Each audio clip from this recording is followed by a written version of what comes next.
Yo, what's good, YouTube? Zamcrow here, aka Scoop, back with the Ultimate Pokemon Conference Minors Season 1, Week number 5 Prep Talk, and we're taking on the Perth Persians, coached by, I actually forgot who it's coached by. I actually haven't even known yet because it's Hale.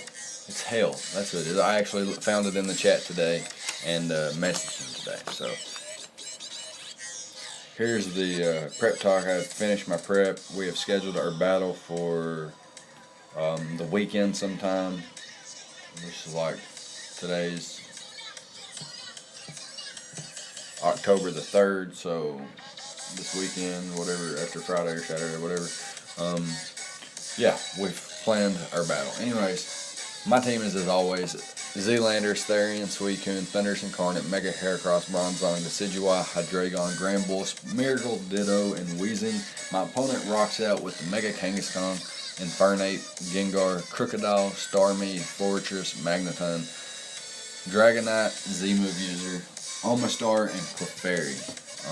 Very interesting team, but we're on a roll and we're trying to keep that up. We're trying to keep up the momentum. We've got a win in week 3, a win in week 4, and now we're going into week 5 with a lot of momentum. We're the hottest team in the league right now, and every battle counts so much. So I'm really putting a lot of effort into all these builds. Every mon has a lot of effort put into their spreads.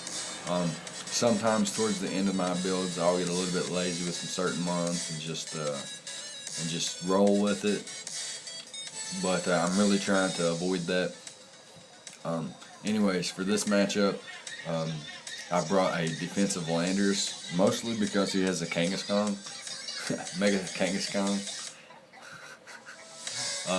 a potential, Banded Infernape or Choice Scarf Physical Infernape. It's pretty well checked between Landers and Suicune.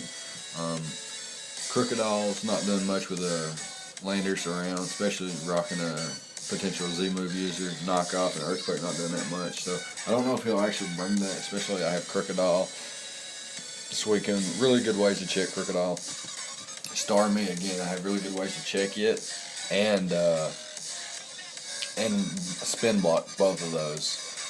I even thought about bringing Hidden Power Fire on my Decidueye to Spin Block the Fortress really well too, but I decided that I could weaken it enough to come in and revenge kill it before it could ever spin, if that makes sense.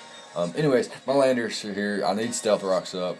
I'm max defense with just a little HP investment. This allows me to take on Mega Kangaskhan really well and Infernape really well. I can do a lot of damage back to them as well. But the main thing is getting that Rocky Helmet damage, getting the Stealth Rocks up. U-Turn and Earthquake do a lot of damage to everything. Hidden Power Ice is there specifically for the Dragonite. If it gets out of hand, then I need a way to, come in, intimidate it, get the Rocky Helmet, break the multi-scale, and then hit it up with the Hidden Power Ice. So that's the reason for that. And U-Turn's there for just general momentum. If he's in with like Infernape or Gengar or something, he might think I'm Choice Scarf. Or he might think I'm super bulky, and if he switches out the first turn and I lead with Landers and I go for the U-turn predicting him to switch out, then I would have a lot of momentum in my favor. I could bluff the Choice Scarf for the rest of the match, or until I have to reveal that I'm actually not Choice Scarf. There's a lot of things that Landers can do without even doing damage. The mind games you can play with it. Also, with my special defense investment, my HP investment, if he is a standard mixed Infernape, which I fully expect because it can take advantage of my core with things like Focus Blast and Flare Blitz or Close Combat and Fire Blast or something like that, it can take advantage of my core and really put in the work with Infernape. So I'm really expecting the standard mixed Infernape with maybe a speed tier, outspeeding something like my Hydreigon or something like that. But yeah, so like I have enough special defense investment and enough HP investment to take a overheat from an Infernape if it's like naive with like 168 EVs and special attack or something like that. And I have enough investment to take on shadow balls from Gengar. Take sludge waves really well. I can live a Scald from a Starmie. A Fortress isn't doing much. Magneton, it can't OHKO me with Hidden Power Ice, but it still does a lot of damage. Omastar actually can OHKO me if it's Life Orb. But yeah, it can potentially outspeed most of those mons if they're not speed invested. But it's all situational, and Landers here is, like I said, it's a defensive mon this week, so I expect it to take more damage than it's actually dishing out for once. Next up is going to be Suicune, and we have a Substitute Protect Calm Mind Scald set. I've run this a lot. Run this set a lot because it's just so good. Like, you can pressure stall your check out, and then switch out, and then bring it back in later and do the pressure stall again.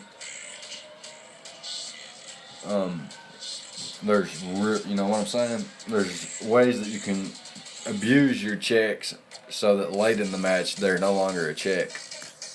And then Substitute Protect Calm Mind Scald really runs the routine. Specifically, my opponent, he has no grass type, and he has Starmie and Omastar as his water types that resist water or whatever, and Dragonite to an extent, I guess. So yeah, that's basically it for Suicune. I can take hits on both sides of the spectrum from Infernape with this investment. I can take hits from Mega Kangaskhan. I can take hits from anything basically, except like a very offensive Magneton. I don't want to take many hits from that, if any. But yeah, Suicune can be a very, very big threat in this match. Next up's going to be Thundurus Incarnate. I have another nasty plot set this week with a minus attack nature. Don't have quite a bit of special attack investment, but my defensive investment allows me to take a knockoff from a Scarf Crocodile, and then potentially take a second knockoff from a Scarf Crocodile. I have the Magnet because Thunderbolt's the only move that I need to be boosted extra, because everything else is going to be like, Focus Blast is going to, a +2 Focus Blast is swiping Crocodile and Magneton off the face of the earth. Hidden Power Ice is swiping Dragonite off the face of the earth. So really, I only need the Thunderbolt for extra damage output on the Mega Kangaskhan, the Nate, the Gengar, Fortress, etc., and the Clefairy, I guess. So Nasty Plot 3 attacks, no Thunder Wave this week, and yeah, that's basically it. I got enough speed investment to outspeed the Gengar, and can't outspeed the Starmie I guess that's it.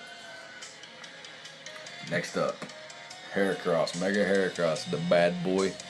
Skill Link, Close Combat, Pin Missile, Rock Blast, and Bulk Up. Bulk Up allows me to take advantage of Mega Kangaskhan and Crocodile and Fortress a little bit, more so than I would be otherwise.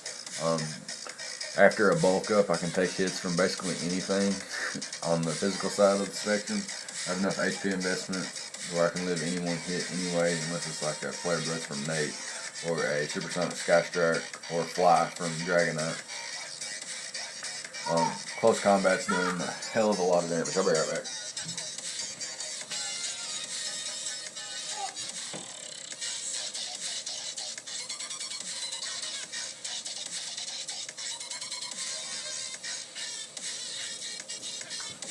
So like I was saying, Close Combat does a hell of a lot of damage to Mega Kangaskhan. It knocks it out. Knocks out the Infernape.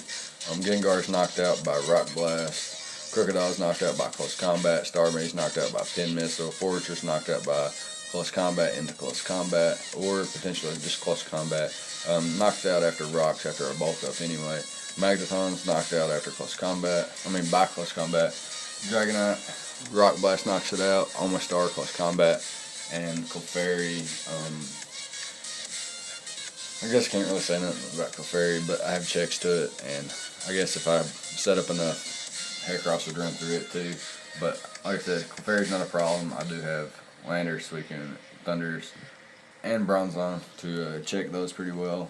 Got the Cobra Berry here with the heat proof. I'm thinking about making this levitate so that I can 100% check the crook with this. hit it with a gyro ball or something like that. The main thing is that, like, if I do decide to change it from heat proof to levitate, I will let you know in the team preview of the battle. But at this point, it's still undecided. Trick Room allows Mega Heracross to go in late game or mid game. Gyro Ball does a hell of a lot of damage to everything except like Nate and Fortress and Magneton. Explosion and Light Screen are there. I'm thinking about changing Light Screen to Earthquake. Actually, I'm going to go ahead and change that to Earthquake.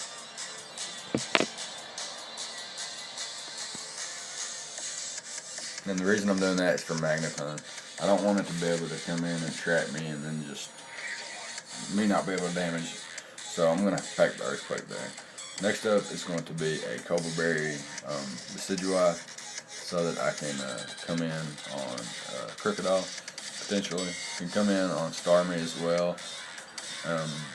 Mega Kangaskhan to an extent. Magneton really well. Clefairy and Omastar pretty well. And can scare them out. You turn around, Roost Up, Defog. Basically, this is my defogger since he can hazard stack. Don't want hazard stacks, and definitely want to be able to remove those. So that's going to be the team for week 5, and we're going to be looking forward to that match. And if you are looking forward to that match, leave a like, comment, subscribe, all the good stuff. If you enjoyed the prep, if you enjoyed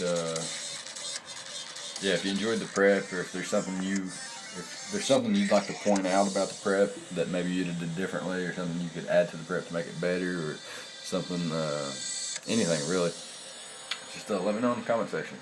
Feedback's great. So yeah, I'll see you guys next time in the battle, I suppose. Don't miss it. See you guys next time.